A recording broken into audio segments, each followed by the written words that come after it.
Tara.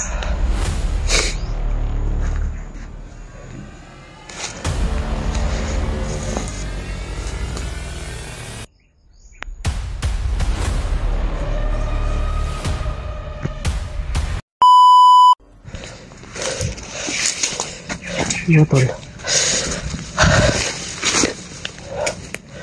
lapit na tayo sa Mount Pelar mga tol.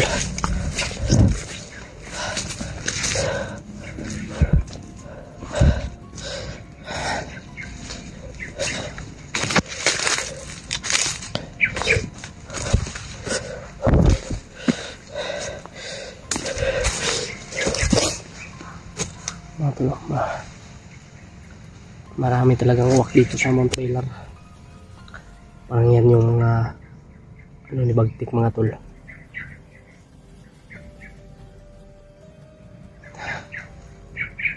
Medyo maliit lang yung niya, lagad.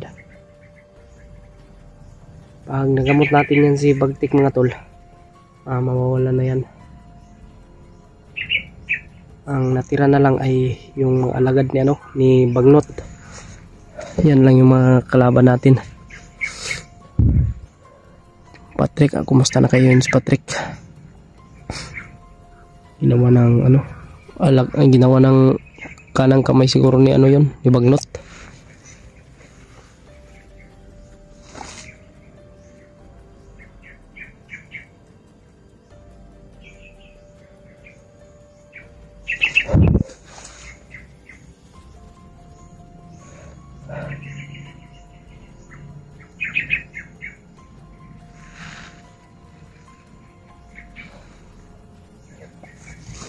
Tuloy lang tayo mga tol.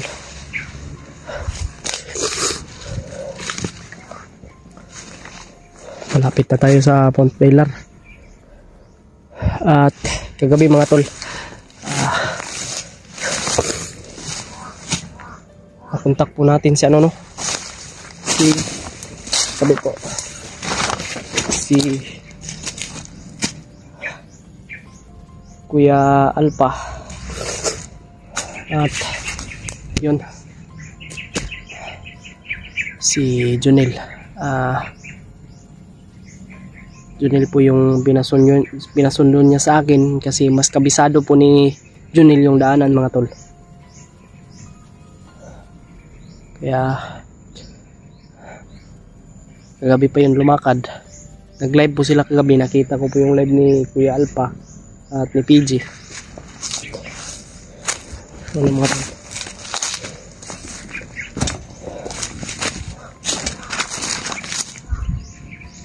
may mawak. Ito tayo mga tol, at huwag na yung kumpiyansa.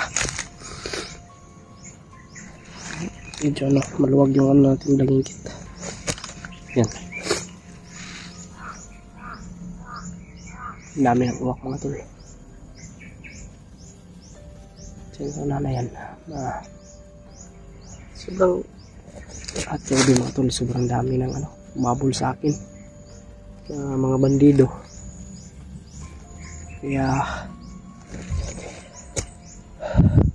may katago ako at tumalis din naman ako dun sa ilalim ng kanal, yung ganito ba, tago ako.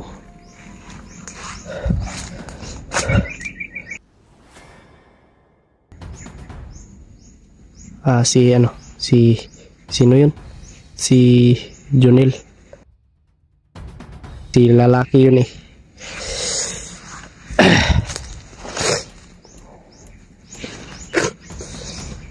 Makakalimutan ko yung pangalan niya, kaya matawag ko na siya na Dudong.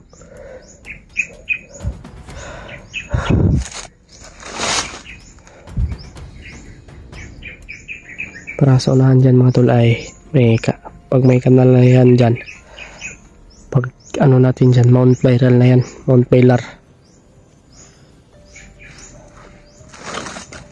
Tara.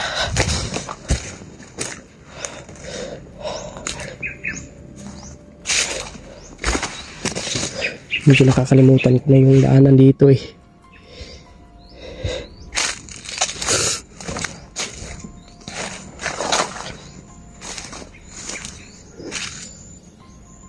Ano? Yung kan.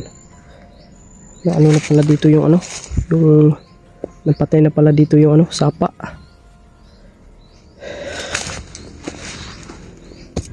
Pag makatawid tayo dyan. Kasi may binigay na location si ano sa atin. Nag-uusap rin kami ni ano kagabi ni Junel dun sa cellphone ni Kuya Alpa. At may binigay siyang location kung saan kami magkikita mga tol. No? Hintayin ko lang daw siya doon. Baka matagalan daw siya. O ako ba yung matagalan? Kasi sobrang dami po ng umaharang sa atin mga tol. Kaya mas mabuting mag-ingat lagi tayo.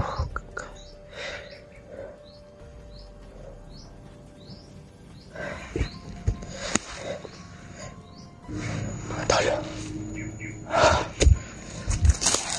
Baba tayo dito tayo baba.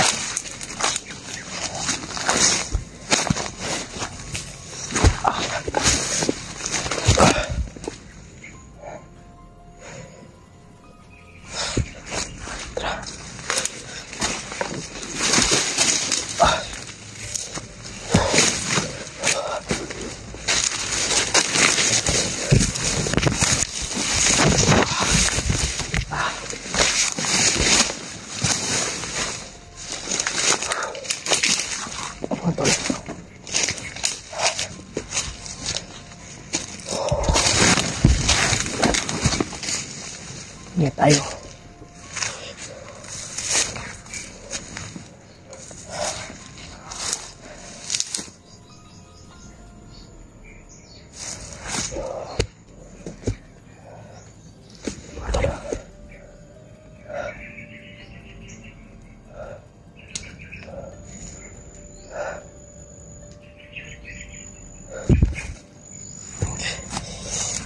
Nasaan lang natin yung kamera natin.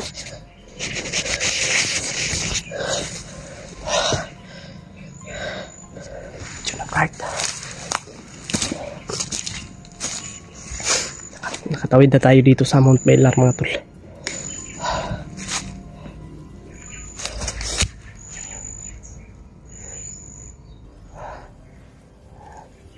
Baka naghihintay na si ano dun. O kung sino man yung makauna sa amin. Basta parang malapit na dito yung ano yung pagkikitaan namin ni Junel mga tol.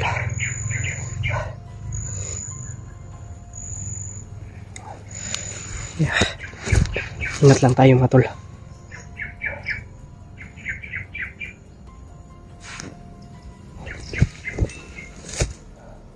Masid lang tayo.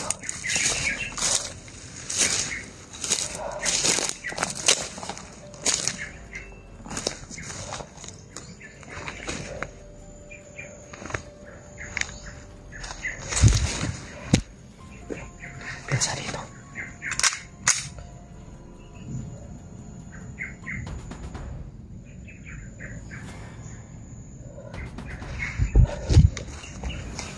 Pagod mga tol.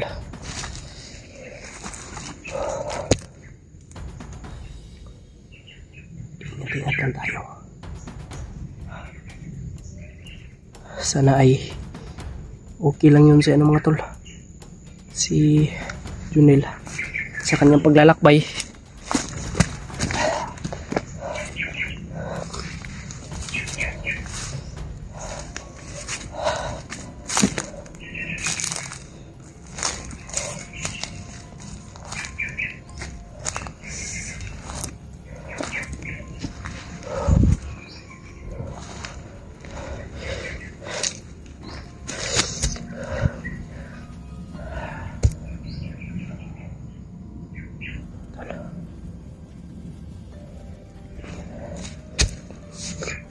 Alam ko naman yung ano, yung palatandaan sa ano ni Dudong, kung ano yung sinuot niya.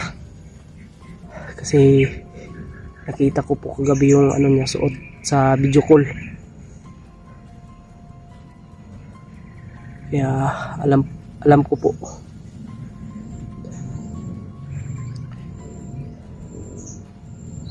Kaya ingat tayo palagi mga tol, baka may nagpapanggap lang. Kasi may nakamonitor din sa atin. At hindi ko po sabihin mga tol kung saan na location kami makikita ni Junel. Kasi may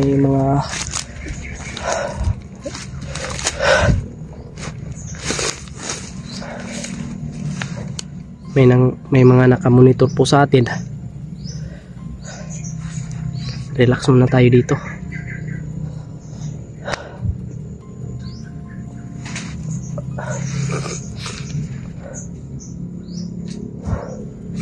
Sana okay lang sila Kuya Alpa doon mga tol. Kasi ginagamot pa nila ngayon si Bagtik.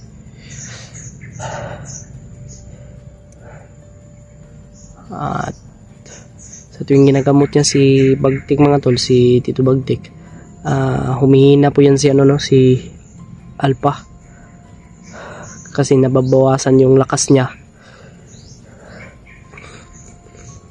May lang, 3 na, iwan ko kung mga 3 lang yung natira sa ni Bagtik mga tol katawan. Kailangan may sukat niya yan ang lahat para okay na yan si Bagtik at bumalik na yan sa kabaitan. Kasi siya lang po yung makapagbabago sa kanyang sarili mga tol. Kaya ingat lang tayo mga tol. Kasi si Bagnot ay sobrang wise niyan mga tol. Dito tayo. Relax muna tayo dito. At mga after 2 minutes siguro, 1 minute na natin dito ay lalakad rin tayo mga tol. Para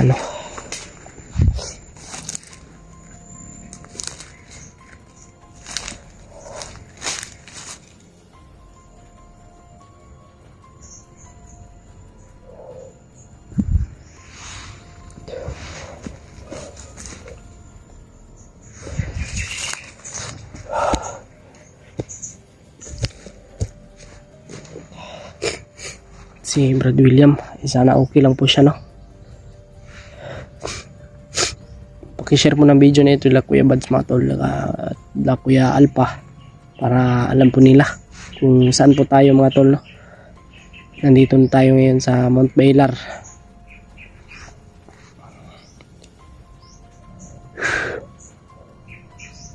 Mga tol, may mga boses ingat lang tayo. Mag-iingat ako dito mga tol.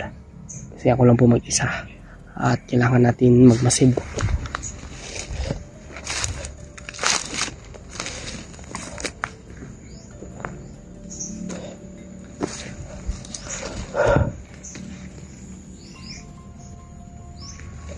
Relax na muna tayo.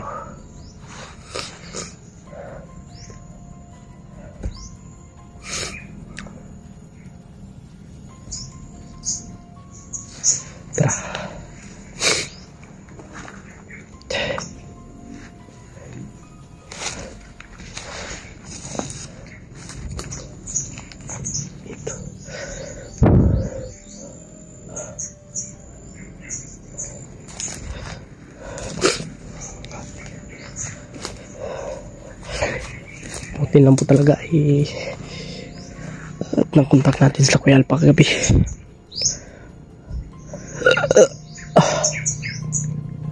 Grabe yung nilakbay ko mga tol, sobrang layo.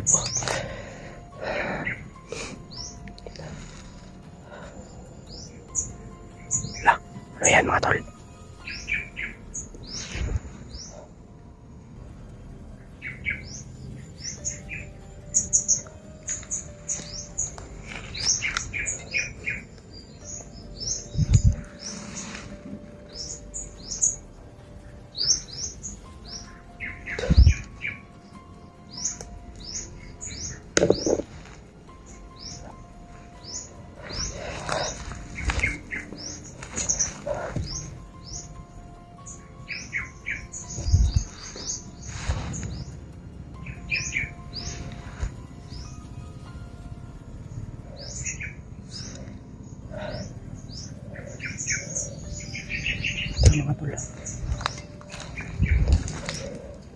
Para baka nandun na yun si ano.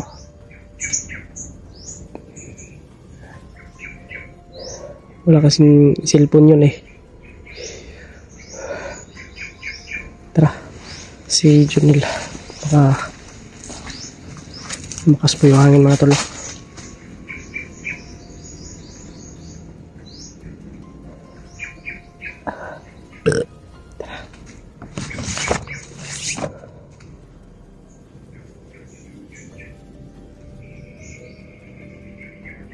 Tabi po. Tabi.